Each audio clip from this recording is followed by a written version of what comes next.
Imagine feeling strong, clear, and calm every day without coffee, gyms, or supplements. That's normal life for Tibetan monks. How do they do it? Their energy doesn't come from motivation or willpower. It comes from small, steady habits repeated every single day, the kind that modern life has almost forgotten. Their secret isn't isolation in the mountains. It's rhythm. From the moment they wake before sunrise to the way they eat, walk, breathe, and rest, every act keeps body and mind aligned. Welcome to Western Monk. Tonight, you'll explore the 30 real daily habits monks use to stay strong, focused, and peaceful, habits anyone can learn anywhere. We'll see how their mornings build clarity, how simple movements replace workouts, and how their meals and rest patterns keep energy balanced through every season. Take a slow breath. Before we begin, tell us in the comments from what part of the world are you watching today. It's always inspiring to see how far this ancient wisdom can travel. Let's start with a simple question. Why do people surrounded by comfort with climate control, nutrition apps, and gyms on every corner still feel tired and stressed, while monks living on mountains stay calm and strong? The answer begins with simplicity. Tibetan monasteries are not quiet spas. They are places of discipline and service, yet somehow life there flows without rush. Every sound, a bell, a broom, a chant, has its time. Every motion has meaning. And within that rhythm lies one of the greatest sources of human energy: consistency. For monks, energy isn't something to boost, it's something to protect. They protect it by doing less, but doing it with awareness. A Western visitor once noted how a monk could spend an hour sweeping the same courtyard, moving slowly, steadily, without boredom. When asked if he ever got tired of the repetition, the monk smiled and said, "Only the mind gets tired. The body follows the mind."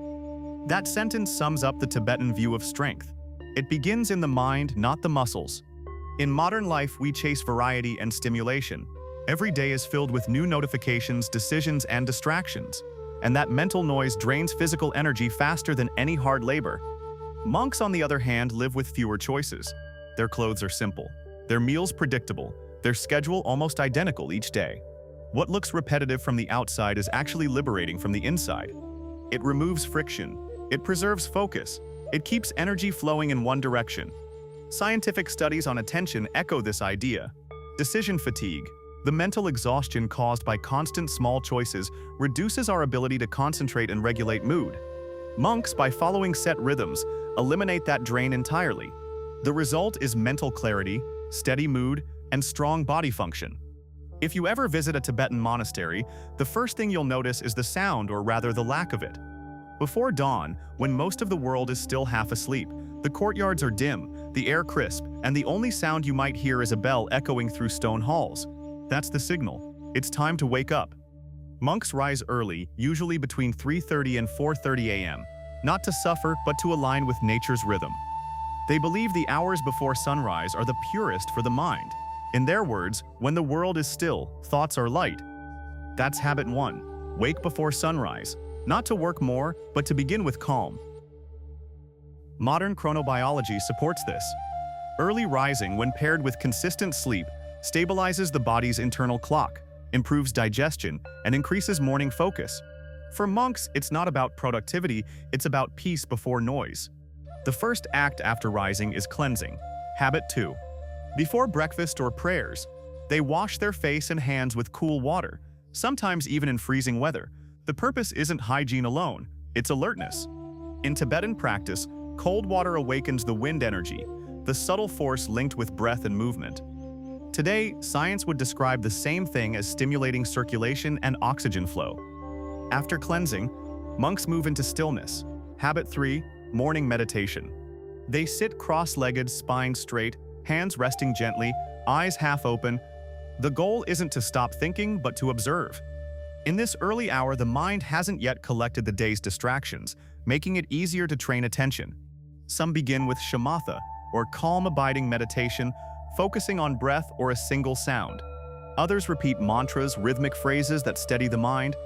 Within 10 or 15 minutes, the heart rate lowers, the breath deepens, and the nervous system enters balance. For viewers at home, even 5 minutes of quiet sitting each morning before touching a phone can trigger the same reset. Then comes habit 4, breath training, known as tualung. This isn't heavy yoga or fast breathing. It's deliberate, slow control of airflow. Monks inhale through one nostril, exhale through the other, alternating for 9 cycles. The idea is to clear the channels, preparing both sides of the body and brain to work in harmony. Modern studies confirm alternate nostril breathing balances brain hemispheres and lowers cortisol, the stress hormone. In other words, monks start the day by regulating their nervous system, not overstimulating it. Next comes movement. Habit 5. Gentle activation. Before formal prayers, monks do light stretches or short walks around the temple courtyard. This isn't exercise for muscle tone, it's circulation training. At high altitudes, oxygen is thin. Gentle morning movement warms the joints, wakes digestion, and prevents stiffness from cold nights. Some monasteries also practice troll core, a series of flowing motions similar to yoga, synchronizing breath and movement to open energy pathways. By the time the sun rises, the body and mind are already awake, balanced, and centered, all before the first meal. Contrast that with a modern morning, a blaring alarm, a rush for coffee, scrolling through messages before even standing up. The difference isn't just cultural, it's biological. Monks activate their calm system first, while modern life triggers the stress system immediately. Their next act seals the morning routine. Habit 6. Setting intention. Before leaving their room, many monks bow 3 times, silently reminding themselves of the day's purpose, to act with awareness and kindness. This may sound simple, but it programs the mind for stability. In psychology, this is known as mental priming, shaping behavior by planting a clear intention.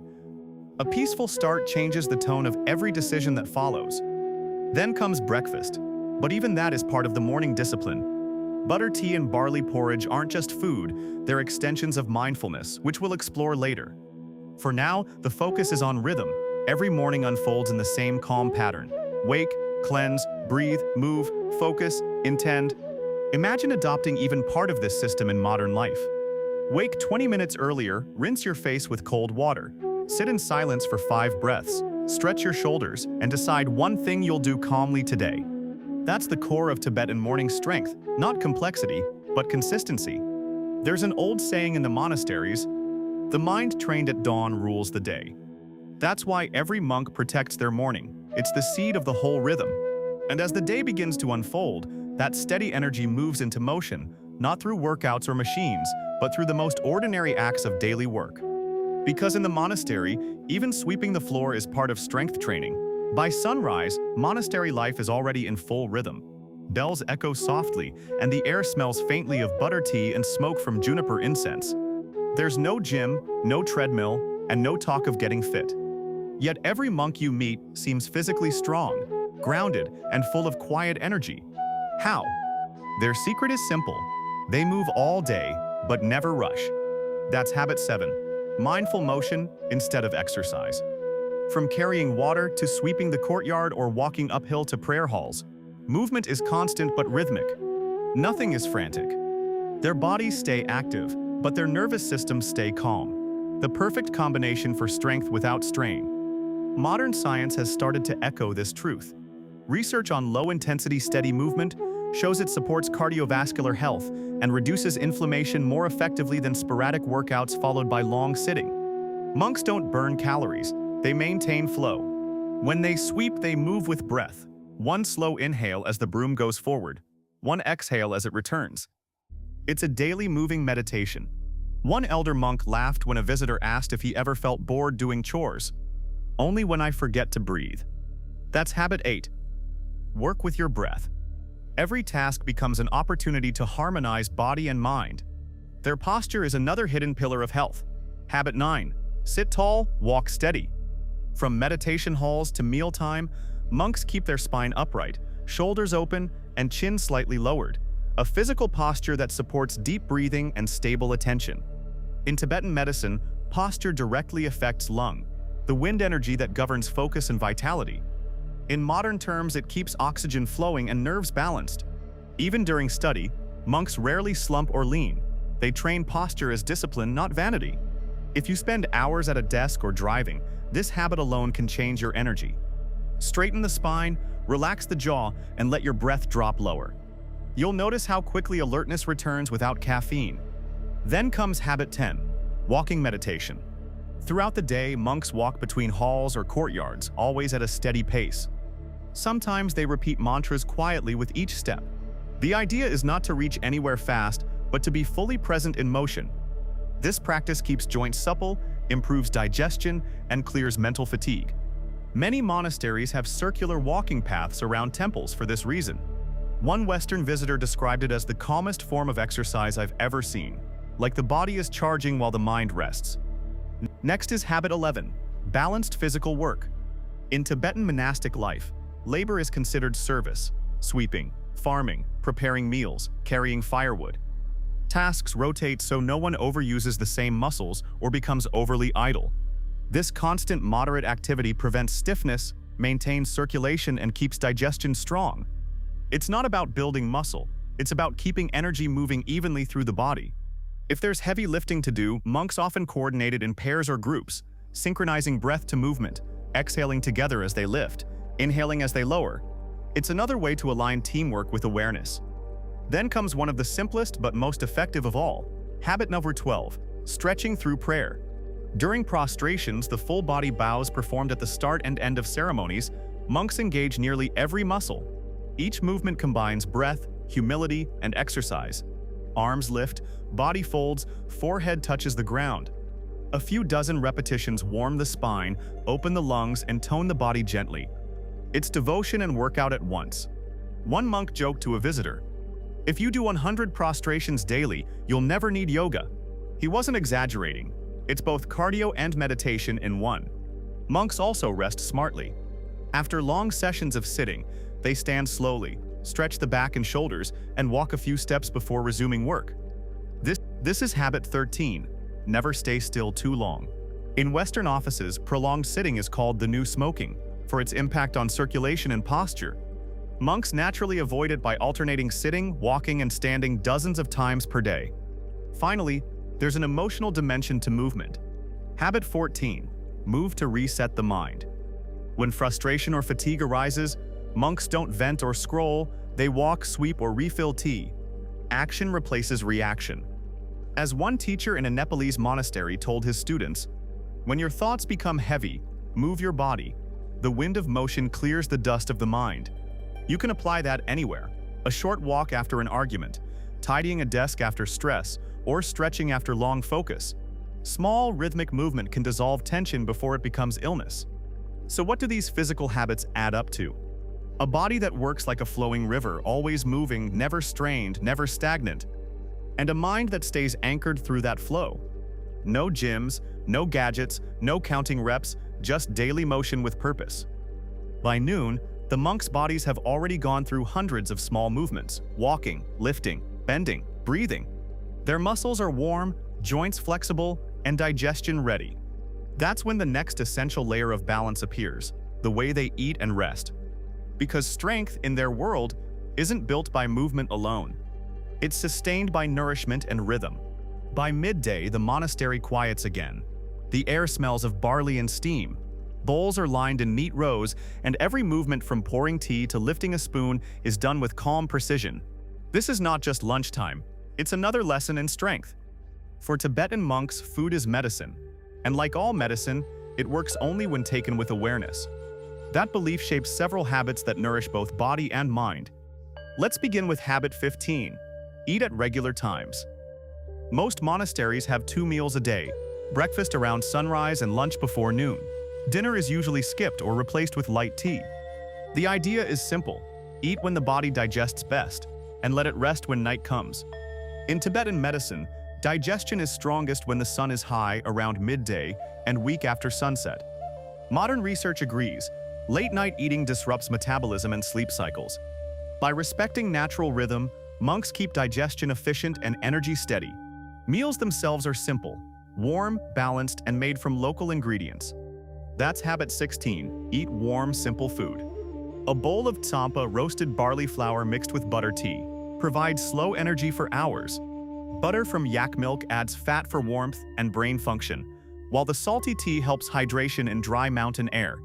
To the monks, this isn't comfort food, it's fuel designed by centuries of observation. Another small but powerful rule is habit 17, eat in silence. During meals, monks sit quietly or chant short mantras of gratitude before eating. There's no conversation, no distractions, and certainly no screens. This silence isn't forced, it's digestion therapy. Modern physiology calls it activating the rest and digest response, the parasympathetic state where the stomach works best. Monks discovered it long before the science. Each bite is taken slowly and mindfully. Habit 18. Chew with attention. They say if the mind eats with the body, the food becomes strength. Studies confirm that slow eating improves nutrient absorption and reduces overeating by giving the brain time to register fullness. In short, when you slow down, your body listens better. They also practice habit 19, eat according to the season. In winter, monks favor heavier foods, broths, fatty soups, butter, and warm grains to counter cold and dryness. In summer, they switch to cooling foods like yogurt, fruits, and herbs such as mint or cardamom. This aligns with the principle of balance. Eat the opposite of the imbalance. If you're overheated, eat cool. If you're cold, eat warm. It's not mystical, it's practical homeostasis. One senior monk once explained it perfectly. Food is not good or bad, it's right or wrong for the moment. And when the meal ends, monks follow habit 20. Pause before standing. They sit quietly for a few breaths, letting digestion begin before resuming activity. This habit may seem tiny, but it prevents bloating and fatigue after eating, something modern people often mistake for low energy. By early afternoon, work resumes. Studies, debates, or manual labor, but as the sun lowers, the rhythm shifts again. The monastery becomes quieter, voices soften, bells mark transitions between work and prayer. Even rest is scheduled with mindfulness. That brings us to habit 21, short conscious pauses. Instead of long naps, monks take brief moments of silence between activities, 2 or 3 minutes of breathing, or simply standing still. It's their way of releasing mental tension before starting something new. Today, this would be called micro-rest or mindfulness breaks. It resets focus and prevents emotional buildup like pressing refresh on the brain. Then there's habit 22, evening slowdown. After sunset, the monastery gradually dims. Lights are softer, speech is quieter, and body movement slower. It's an intentional shift that prepares the nervous system for rest. This is where monks excel compared to modern life. They never jump straight from stimulation to sleep. They land the day gently. Around 8 or 9 p.m., some monks perform short meditation or recite mantras. Habit 23. Empty the mind before sleep. It's a form of closure, reviewing the day with gratitude or forgiveness, releasing tension and mistakes. It's remarkably effective at calming overthinking. In psychological terms, it's cognitive closure, the mind's way of finishing unfinished loops so it can rest. Sleep itself follows habit 24. Early to bed, early to rise. Most monks sleep 4 to 6 hours, short but deep. They rest in a lion posture, lying on the right side, head supported by the hand or a small cushion. This position improves digestion, breathing, and spinal alignment. They wake before dawn, not because of obligation, but because their bodies naturally adjust to the rhythm of light. Habit 25. Rest without guilt. Monks see rest as service to the body, not laziness. They believe that when the mind is at peace, even short rest restores strength. Modern society often glorifies exhaustion. Monks treat rest as maintenance, the way you'd care for a trusted tool. If you take one lesson from these habits, let it be this. Food and rest are not separate from discipline. They are the foundation of it. You can't meditate on an empty stomach, and you can't work well with a restless mind. As one Tibetan saying goes, the wise eat to live and rest to renew. The foolish do both to escape. With that philosophy, each day in the monastery ends not with fatigue, but with quiet satisfaction. And as the lamps dim and silence fills the halls, the real strength they've built, calm energy, prepares to rise again at dawn.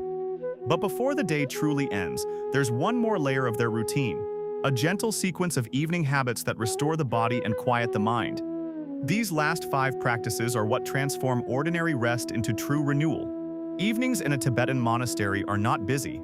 They are slow, quiet, and deliberate, like the gentle dimming of a lantern before night. This final part of the daily cycle is what truly restores balance. It's when the monks recover their focus, renew their energy, and prepare the mind for another day of awareness. Let's walk through the 5 habits that turn their nights into medicine. Habit 26. Take short, conscious pauses. After afternoon study or work, monks rarely collapse into rest. Instead, they stop for a few minutes, sometimes just 2 or 3 to breathe deeply, stretch their shoulders, or gaze quietly at the mountains. It's not laziness, it's alignment.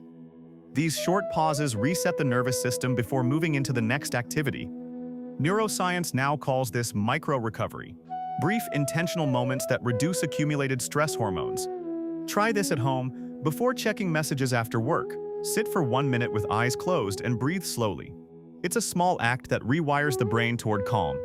Habit 27. Slow down the evening. As the sun drops behind the hills, the monastery changes rhythm. Voices lower, movements soften, and no one rushes. Lamps are lit one by one, and monks speak only if necessary. This isn't formality, it's a way to tell the body, the day is ending. In modern homes, evenings are often louder and brighter than mornings. Televisions, phones, endless input. Monks do the opposite. They create what modern psychologists call a transition ritual, signaling the nervous system that it's time to switch from action to restoration. You can copy this by dimming lights after dinner, avoiding loud screens, or lowering your speaking tone at home. Small cues that invite the body to unwind. Habit 28. Empty the mind before sleep. Before going to bed, monks sit for a few minutes in quiet reflection. They review the day, what they did well, what they could release, who they might forgive.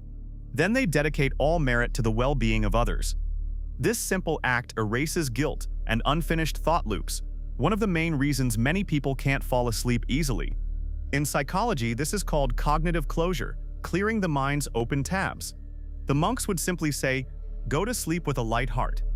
Try writing one line each night. Something you learned, something you release. It turns rest into renewal. Habit 29. Rest early, wake early. Monks usually go to bed between 8:30 and 9:30 p.m., rising before dawn. They don't chase extra hours of sleep, they chase rhythm. In high altitudes, the nights are long and cold, so the body naturally slows down. Sleeping early preserves body heat, improves hormone cycles, and matches natural light patterns, what science calls circadian synchronization. Their beds are minimal. A wooden platform or mat, maybe a blanket.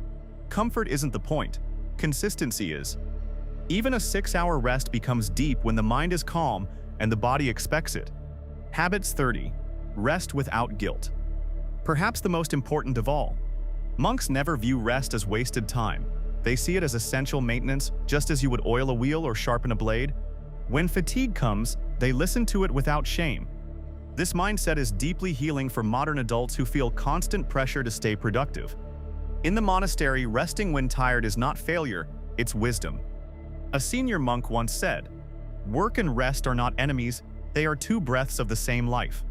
So by the time the lamps are out and silence fills the halls, the body is ready, the breath is steady, and the mind is clear. Sleep comes easily, not because of exhaustion, but because the system has already slowed into harmony. That's what makes the monastic rhythm so powerful. It doesn't fight the body, it listens to it. And now, as we've reached all 30 habits, one question remains. What would happen if we practiced even a few of them in modern life, surrounded by screens, schedules, and endless speed? That's where our final reflection begins.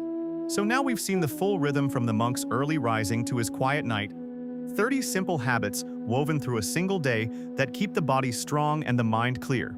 But here's the question that matters.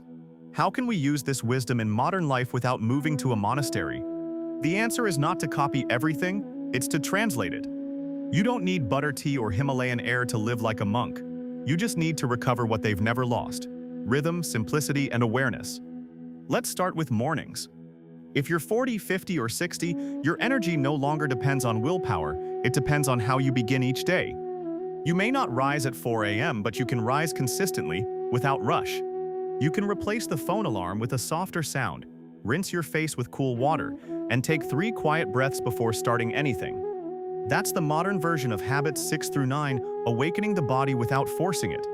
For movement, forget the gym metaphor. Your body doesn't need punishment, it needs circulation.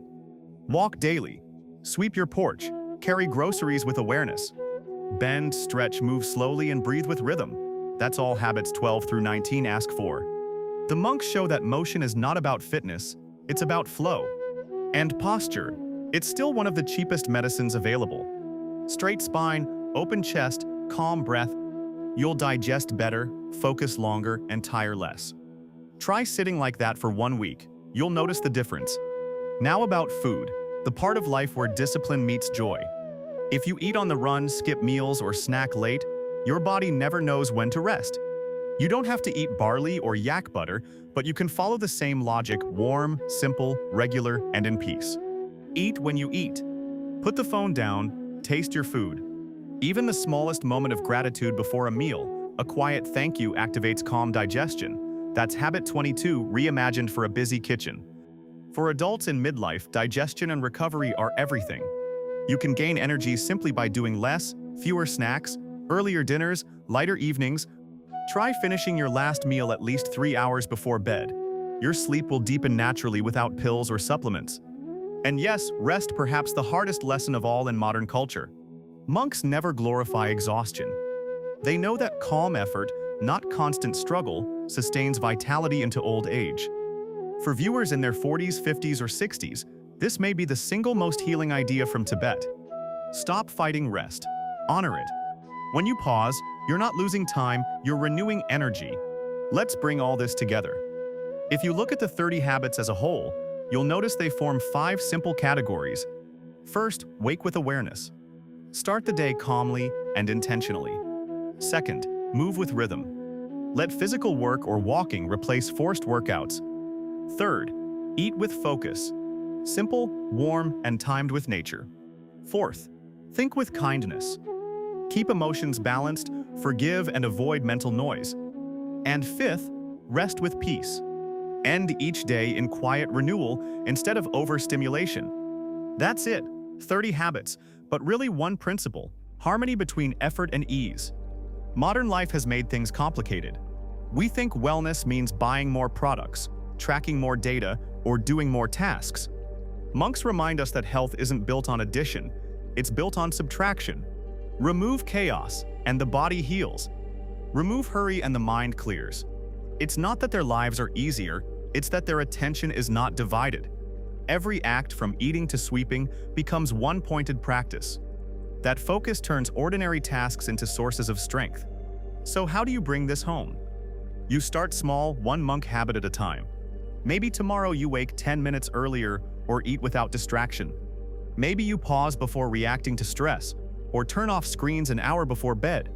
Each small act is a thread. Woven together, they form a rhythm, your own modern monastery wherever you live. Because in the end, the secret of Tibetan vitality isn't mountains or mantras, it's awareness repeated daily. That's what keeps the body strong and the spirit light. And if you forget everything else from this video, remember this one line monks often say: when the day has rhythm, the life has strength. So tonight, close your eyes, breathe deeply, and let that rhythm begin again tomorrow, one calm habit at a time.